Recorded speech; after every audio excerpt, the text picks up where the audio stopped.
सोचने वाली बात है, क्या जिंदा रहने के लिए किसी की जान लेना कभी सही हो सकता है? आज हम एक ऐसे ही काल्पनिक लेकिन मशहूर कानूनी मामले को समझेंगे जो यही दिल दहला देने वाला सवाल उठाता है। ये है स्पेलेंसियन खोजकर्ताओं का मामला, एक ऐसी कहानी जो कानून और नैतिकता की हदों को आजमाती है। कहानी शुरू होती है एक सीधी साधी गिनती से, लेकिन इसी गिनती में सारा सस्पेंस छिपा है। 5 लोग एक गुफा में गए, बाहर आए सिर्फ 4। तो आखिर उस 5वें शख्स का क्या हुआ? इसका जवाब सच कहूं तो रोंगटे खड़े कर देने वाला है। ये सब शुरू हुआ एक लैंडस्लाइड से, एक हादसे से, जिसने इन खोजकर्ताओं को जमीन के नीचे अंधेरे में एक ऐसी जगह फंसा दिया जहां उन्हें एक ऐसा फैसला लेना पड़ा जिसकी कोई कल्पना भी नहीं कर सकता। जरा सोचिए, आप एक अंधेरी गुफा में 20 दिन से कैद हैं। फिर खबर आती है कि रेस्क्यू में अभी 10 दिन और लगेंगे, और डॉक्टर साफ कह देते हैं कि इतना वक्त आपके पास है ही नहीं, आप जिंदा नहीं बच पाएंगे। सोच सकते हैं क्या हालत होगी। फिर आता है 23वां दिन, भूख से हाल बेहाल है, और तब एक खौफनाक फैसला लिया जाता है। रॉजर वेटमोर उन्हीं में से एक, उसकी जान ले ली जाती है ताकि बाकी 4 जिंदा रह सकें।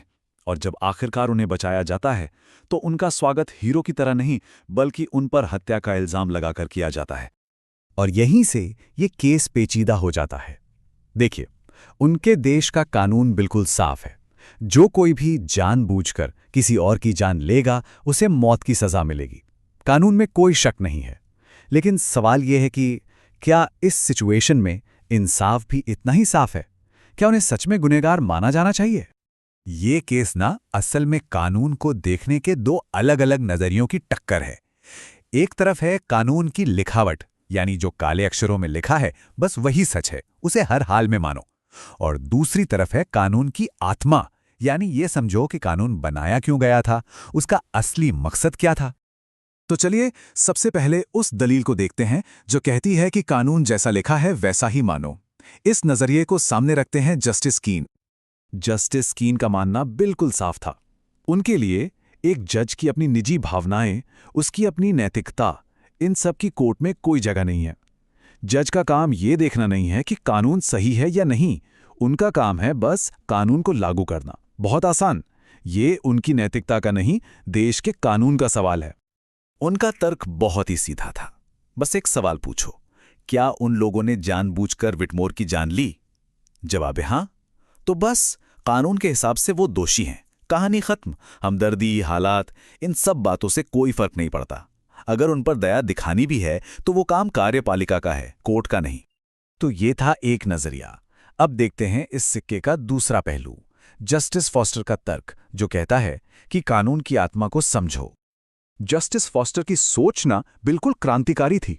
उनका कहना था कि देखिए, कानून क्या है? एक सामाजिक अनुबंध। हम सब मिलकर समाज में रहते हैं, इसलिए कानून मानते हैं। लेकिन जब वो खोजकर्ता उस गुफा में फंस गए तो वो हमारे समाज से ही कट गए। वो एक ऐसी स्थिति में थे जहां हमारे कानून का जो बुनियादी आइडिया है ना, कि लोग शांति से एक साथ रह सकते हैं, वही आइडिया खत्म हो गया था। इस कॉन्सेप्ट को प्रकृति की अवस्था या स्टेट ऑफ नेचर कहते हैं। मतलब एक ऐसी हालत जहां समाज के नियम लागू नहीं होते, वहां बस एक ही नियम चलता है, जिंदा रहने का नियम। जस्टिस फॉस्टर के मुताबिक वो गुफा एक प्रकृति की अवस्था बन चुकी थी। तो फॉस्टर ने 2 जबरदस्त पॉइंट रखे। पहला, कि वो लोग प्रकृति की अवस्था में थे, इसलिए हमारे कानून उन पर लागू ही नहीं होते। और दूसरा, कानून का मकसद क्या होता है? लोगों को अपराध करने से रोकना। लेकिन सोचिए, जब सामने यकीनी मौत खड़ी हो तो क्या हत्या के खिलाफ कोई कानून किसी को रोक पाएगा? ऐसे हालात में तो कानून का उद्देश्य ही फेल हो जाता है। तो यहां हम देखते हैं 2 बिल्कुल विपरीत विचार। फॉस्टर के लिए इंसाफ का मतलब है कानून के मकसद को समझना, जबकि कीन के लिए इंसाफ का मतलब है जो लिखा है बस उसको मानना, अंजाम चाहे जो भी हो। ये असल में इंसाफ की 2 अलग-अलग परिभाषाओं की लड़ाई थी। लेकिन रुकिए, इन कानूनी सिद्धांतों के अलावा एक तीसरा एंगल भी था, कॉमन सेंस का एंगल। एक ऐसा नजरिया जो कहता है कि कानून को आम जनता की आवाज सुननी चाहिए। ये नजरिया था जस्टिस हैंडी का। उनका अप्रोच बड़ा व्यावहारिक था। वो मानते थे कि कानून कोई हवाई चीज नहीं है, ये इंसानों का मामला है। जजों को अपनी कानूनी किताबों से सर उठाकर देखना चाहिए कि आखिर आम लोग क्या सोच रहे हैं, क्या महसूस कर रहे हैं। और जनता की राय तो जबरदस्त तरीके से उन खोजकर्ताओं के साथ थी। 90% लोग चाहते थे कि उन्हें माफ कर दिया जाए या बस नाम की सजा दी जाए। जस्टिस हैंडी के लिए ये आवाज किसी भी कानूनी तर्क से ज्यादा मायने रखती थी। तो हैंडी का निष्कर्ष बड़ा आसान था, भूल जाओ कानूनी बारीकियों को। सबसे समझदारी वाला फैसला वही है जो जनता चाहती है। अदालत को लोगों की आवाज का सम्मान करना चाहिए और इन लोगों को सीधा सीधा बरी कर देना चाहिए। बाकी बचे 2 जजों की भी अलग अलग राय थी। मुख्य न्यायाधीश ट्रूपेनी ने एक बीच का रास्ता सुझाया। उन्हें दोषी तो मानो, लेकिन मुख्य कार्यकारी से उन्हें माफ करने की सिफारिश कर दो। और फिर आते हैं जस्टिस स्टार्टिंग, जो इस केस की उलझनों में बुरी तरह फंस चुके थे। और यहीं इस कहानी में एक बहुत ही अप्रत्याशित और नाटकीय मोड़ आता है, क्योंकि जस्टिस स्टार्टिंग का फैसला न ले पाना ही आखिर में इन लोगों की किस्मत का फैसला करेगा। जस्टिस स्टार्टिंग एक अजीब कश्मकश में थे, दिमागी भी और जज्बाती भी। उन्हें फॉस्टर के प्रकृति की अवस्था वाले तर्क में झोल नजर आ रहा था, लेकिन वो कीन के सख्त रवैये को भी आखिर गलत मानते थे। वो एक तरफ कानून की सख्ती और दूसरी तरफ इंसानी हमदर्दी के बीच में पिस के रह गए थे। और जब वो इस कश्मकश से बाहर नहीं निकल पाए तो उन्होंने एक ऐसा कदम उठाया जिसकी किसी ने उम्मीद नहीं की थी। उन्होंने खुद को केस से ही अलग कर लिया, मतलब वो वोट ही नहीं करेंगे। अब जस्टिस स्टार्टिंग के हटने से कोर्ट में बचे सिर्फ 4 जज।